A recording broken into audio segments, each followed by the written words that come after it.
सो hi friends, एक बार फिर से स्वागत है आप सभी लोगों का हमारे यूट्यूब चैनल charitableशिक्षा.com में। आज नेशनल कम न्यूमेरिकल्स के अलग अलग मेथड सीखते हैं। अब तक की क्लासेस में हम लोग इसकी थ्योरी को डिस्कस कर चुके हैं, अलग अलग टर्म्स को सीखा था अलग अलग पार्ट्स में। आज से इसके मेथड स्टार्ट कर लेते हैं। First method of national income is income method. इसके बाद एक्सपेंडिचर मेथड और लास्ट में करेंगे प्रोडक्ट मेथड। इनकम मेथड का जो बेसिक फॉर्मूला है COE plus mixed income plus operating surplus. COE एक एक करके सबको समझते हैं। कॉम्पनसेशन ऑफ एम्प्लॉयज़, बिल्कुल साधारण सी भाषा में कॉम्पनसेशन ऑफ एम्प्लॉयज़ क्या हुआ? All the things given by employer to his employee. Employer अपने एम्प्लॉय को कुछ भी देता है किसी भी तरह, आइदर इन कैश और इन काइंड। किसी भी तरह से मिला एम्प्लॉय को अपने एम्प्लॉयर से, वो COE में काउंट होगा।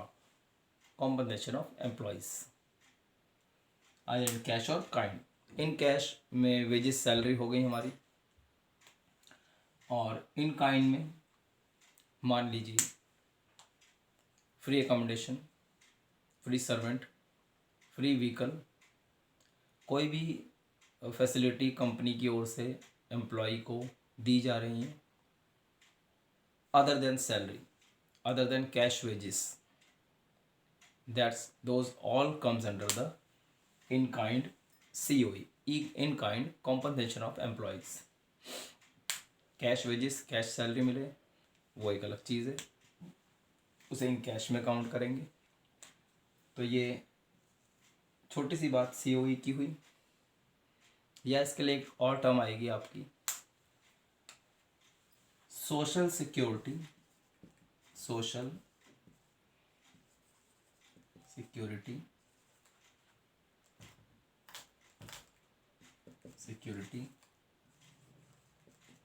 Contribution by employers. Employers word दिया होगा, इसको सोशल सिक्योरिटी स्कीम भी कहीं जगह लिखा होगा, कंट्रीब्यूशन लिखा होगा। मेन वर्ड आपको एम्प्लॉयर पे ध्यान देना होगा, एम्प्लॉयज़ का नहीं होना चाहिए। न्यूमेरिकल्स में अलग अलग एंट्रीज दी होंगी, उसमें एम्प्लॉयज़ भी कई बार लिखा होता है, छोड़ देना, उसको नहीं लेते। एम्प्लॉयर्स की एंट्री ही लेनी है हमें, एम्प्लॉयर ने जो एम्प्लॉय को दिया। Social security contribution by employers, जैसे प्रोविडेंट फंड, इसमें PF को काउंट किया जाएगा।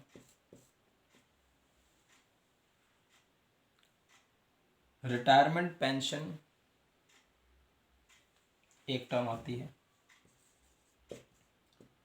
रिटायरमेंट पेंशन या फिर old age pension, old age pension. तो ध्यान रखिएगा,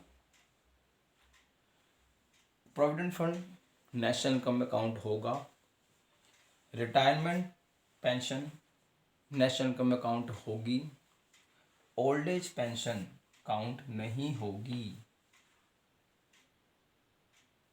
ये बात ज़रूर ध्यान में रखनी।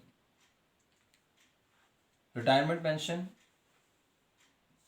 एम्प्लॉय को दिया हुआ सोशल सिक्योरिटी कंट्रीब्यूशन है, और उसका हार्ड कोड अर्न मनी होती है, उसकी मेहनत से कमाया गया पैसा। ओल्ड एज पेंशन सिर्फ उसको एक सपोर्ट दी जाती है, जो उसकी मेहनत का पैसा नहीं है, सर्विस टेन्योर के दौरान काटा नहीं गया प्रोविडेंट फंड की तरह से। वो तो ओल्ड एज पेंशन कई बार गवर्नमेंट लगा देती है, नेशनल इनकम में वो काउंट नहीं की जाती, वो सिर्फ बेनिफिट्स हैं जो किसी व्यक्ति को दिए गए। ओल्ड एज पेंशन पाने के लिए आपका किसी कंपनी में एम्प्लॉय होना भी ज़रूरी नहीं होता, कई बार गवर्नमेंट वैसे प्रोवाइड करा देती है। रिटायरमेंट पेंशन का मतलब हुआ आप कहीं जॉब करते थे, आपने मेहनत की थी, अपना समय दिया था, एक टेन्योर एक पीरियड पूरा पार करने के बाद आपका पीएफ या फिर रिटायरमेंट पेंशन स्टार्ट हो जाती है। प्रोविडेंट फंड एक अलग चीज़ है, एक एक्यूमुलेटेड अमाउंट होता है, वो एक साथ मिलता है। रिटायरमेंट पेंशन का मतलब हुआ हर मंथ आपके अकाउंट में जो कंपनी की ओर से या गवर्नमेंट की ओर से प्रोवाइड किया जाएगा आपको एक फिक्स अमाउंट। अगर एक ध्यान देने वाली बात है, सिर्फ पेंशन वर्ड आपको लिखा हुआ आ जाता है सीओई के अंदर तो उसको ले लेंगे।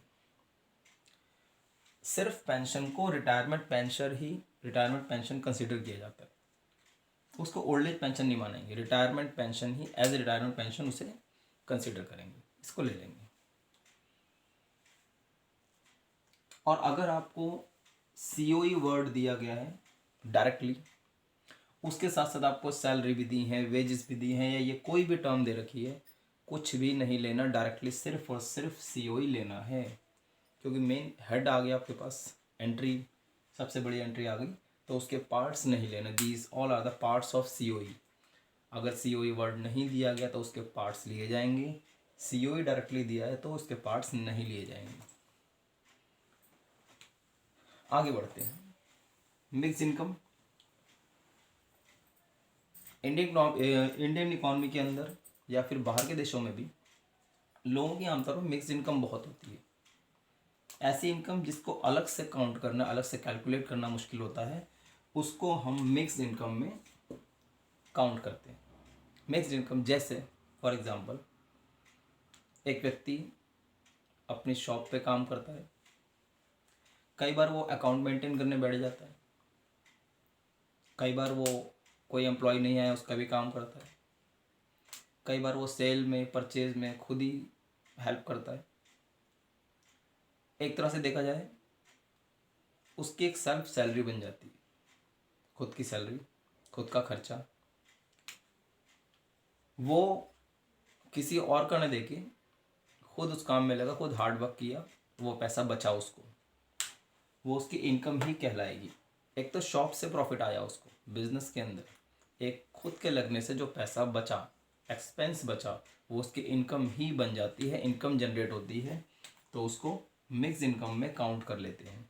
एक व्यक्ति एक साथ कई सारे काम करता है तो अलग अलग तरह से उसको इनकम प्राप्त होती है, जो कि अलग अलग काउंट करना मुश्किल हो जाती है, उसको हम मिक्स इनकम में ले लेते हैं। आगे ऑपरेटिंग सरप्लस इनकम मेथड का सबसे इम्पॉर्टेंट टॉपिक है, थोड़ा सा कॉम्प्लेक्स है, कई सारे टर्म्स आएंगे इसके अंदर, ध्यान से समझिएगा अलग अलग चीज़ों को। ऑपरेटिंग सरप्लस 3-4 चीज़ों का समेशन होता है, rent, royalty, interest and profit. यहाँ पर रेंट किसे कहा गया, ध्यान से समझिएगा, इकोनॉमिक्स के अंदर रेंट का डिफरेंट मीनिंग थोड़ा अलग है। रेंट हम नॉर्मली व्यवहार में अलग अलग तरह से रेंट प्राप्त करते हैं, लेकिन हर तरह का रेंट नेशनल इनकम में काउंट नहीं किया जाता। क्षमा चाहूँगा, हर तरह के रेंट को ये वाला रेंट नहीं कहा जाता, ये रेंट एक अलग है। This is called land and structure rent. आपकी लैंड पे बनी हुई बिल्डिंग स्ट्रक्चर का जो आपको रेंट आता है वो ये रेंट है। किसी टेंट वाले ने अपना टेंट रेंट पे दिया, वो इस रेंट में शामिल नहीं होता। ऐसी बहुत सी चीज़ें आप व्यवहार में देखेंगे जो हम किराए पर रेंट पे दे रहे हैं, वो सब रेंट नेशनल इनकम में शामिल, वो सब रेंट इसके अंदर शामिल नहीं होते। ये रेंट कैसा है, I repeat again, this is only land and structure rent. Land and structure rent, land पे बना हुआ स्ट्रक्चर आपने पूरा किसी को किराए पर दिया, as a factory, as a accommodation, residential house, as a shop, आपने अपनी बिल्डिंग, अपना मकान किराए पर दिया, वो जो किराया आ रहा है उसे ये रेंट कहा जाएगा। आपने अपना टेंट किराए पर दिया, टेंट का किराया आया, वो रेंट ये वाला नहीं होगा। एक्चुअली वो एक प्रॉफिट का हिस्सा है। रॉयल्टी, रॉयल्टी किसे कहा जाएगा? रॉयल्टी रेंट में बहुत ज़्यादा फर्क नहीं होता, छोटा सा डिफरेंस है। रॉयल्टी आप ऐसे समझ सकते हैं, when you get the income as a rent without a physical body, without physical appearance of any asset. इसमें एसेट्स आपके फिजिकली अपीयर नहीं होते, फिजिकली दिखेंगे नहीं, लेकिन आपको प्रॉफिट आ रहा होगा। फिजिकली आप वहां जा नहीं सकते, बट आपको उसका रेंट आ रहा होगा। इनविजिबल तरीके से जो हमको इनकम आती है उसे रॉयल्टी में काउंट करते हैं। जैसे फॉर एग्जांपल मैकडोनल्ड्स की या विदेशी कंपनियों की बहुत सी ब्रांचेस भारत के अंदर हैं, हमें उसको चलाने की फ्रेंचाइजी या अथॉरिटी मिल जाती है। हम उस कंपनी को अपने प्रॉफिट में से एक फिक्स अमाउंट रेगुलरली ट्रांसफ़र करते हैं, वो उस कंपनी को रॉयल्टी जा रही है। या इसका एक और एग्जांपल ले सकते हैं हम, एक राइटर ने एक बुक लिखी, लिखने के बाद लाइफ टाइम उसकी कॉपीज कभी भी सेल होंगी, उस राइटर को उसकी रॉयल्टी आएगी। यहाँ पर एसेट्स विजिबल नहीं है, मकान के रेंट की तरह से, मकान की तरह से, तो वो रॉयल्टी कहलाती है। Interest, it is this is also part of national income. This is called the cost of capital. Cost of capital is called interest. आपने कहीं से कैपिटल लिया, इन्वेस्टमेंट करी, पैसा लगाया, बदले में आप उसको पे करेंगे इंटरेस्ट। बैंक से लोन लिया, बैंक से फंड लिया, आपने उसको क्या पे किया? इंटरेस्ट, इंटरेस्ट पे किया आपने। किसी व्यक्ति से आपने निजी तौर पर फंड लिया, पैसा लिया, उसको आप इंटरेस्ट पे करेंगे। इसके बाद लास्ट में आता है प्रॉफिट। प्रॉफिट को थोड़ा सा और ध्यान से समझना पड़ेगा। प्रॉफिट के 3-4 पार्ट्स हैं अलग अलग, आपको अलग अलग लैंग्वेज में लिखा आ सकता है ये, या तो सिर्फ प्रॉफिट या उसके पार्ट्स। अनडिस्ट्रीब्यूटेड प्रॉफिट, प्रॉफिट को हमने पहले भी डिस्कस किया था। एंटरप्रेन्योर या उद्योगपति फैक्टर्स को उनकी इनकम डिस्ट्रीब्यूट करने के बाद लास्ट में जो अपने पास रखता है उसे प्रॉफिट कहते हैं, वो प्रॉफिट कहलाता है। यानी फैक्टर्स इनकम एलोकेट करने के बाद, डिस्ट्रीब्यूट करने के बाद उसके पास जो बचा वो प्रॉफिट कहलाया। That's why this is called undistributed profit, जो उसे अब डिस्ट्रीब्यूट नहीं करना। ही already divided his income in different parts to their employee, to the factors. Now he left with only final profit as his personal income. उसको profit कहा जाएगा, इसलिए इसको अनडिस्ट्रीब्यूटेड प्रॉफिट कह दिया जाता है। कॉर्पोरेट सेविंग भी कह सकते हैं इसको, कॉर्पोरेशन प्रॉफिट टैक्स भी कह सकते हैं, ये भी एक नाम है इसका। डिविडेंड भी कहा जाता है। डिविडेंड शेयर के बदले में जो आपका मिलता है। डिवेंचर्स आपने सेल परचेस किया, आपको इंटरेस्ट मिला। शेयर्स आपने सेल परचेस किए तो डिविडेंड का लेन देन हुआ,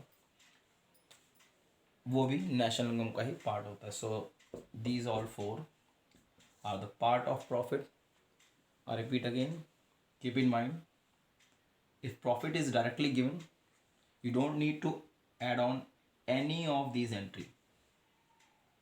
If profit is not given, you can add these entries. You have to add on these all entries, either dividend, corporation profit, corporation profit tax, or corporate saving, or undistributed profit. But अगर directly आपको profit दिया है उसके साथ dividend दिया है तो dividend छोड़ देना, एग्जैक्टली CEO की तरफ से वही बात। नेक्स्ट पार्ट में मिलते हैं अब इसके प्रैक्टिकल यानी न्यूमेरिकल करते हुए। धन्यवाद।